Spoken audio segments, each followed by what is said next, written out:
রাজধানী ঢাকাসহ সারা দেশে শীতের তীব্রতা কিছুটা কমলেও সর্বনিম্ন তাপমাত্রা এখনো 7 ডিগ্রির ঘরেই বিরাজ করছে। পাশাপাশি মধ্যরাত থেকে সকাল পর্যন্ত দেখা যাচ্ছে কুয়াশার দাপট। এর মধ্যেই নতুন করে শীতের দাপট বাড়ার পূর্বাভাস দিয়েছে আবহাওয়া অধিদপ্তর। আগামী মঙ্গলবার থেকে সারা দেশে দিনের তাপমাত্রা আরও 1 থেকে 2 ডিগ্রি সেলসিয়াস পর্যন্ত কমতে পারে, ফলে আরও বেড়ে যেতে পারে শীতের অনুভূতি। রোববার আবহাওয়া অধিদপ্তরের প্রকাশিত বিজ্ঞপ্তিতে আবহাওয়াবিদ জানিয়েছেন, বর্তমানে যশোর, চুয়াডাঙ্গা, কুষ্টিয়া সহ রংপুর ও রাজশাহী বিভাগের জেলাগুলোর ওপর দিয়ে মৃদু শৈত্যপ্রবাহ বয়ে যাচ্ছে। আগামী 2 দিনও দেশের কোথাও কোথাও শৈত্যপ্রবাহের এমন দাপট অব্যাহত থাকতে পারে।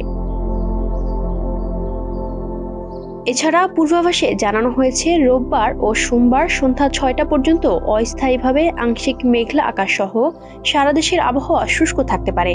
তবে এই সময়ে মধ্যরাত থেকে সকাল পর্যন্ত দেশের নদী অববাহিকায় মাঝারি থেকে ঘন কুয়াশা এবং অন্যত্র হালকা থেকে মাঝারি কুয়াশা পড়তে পারে।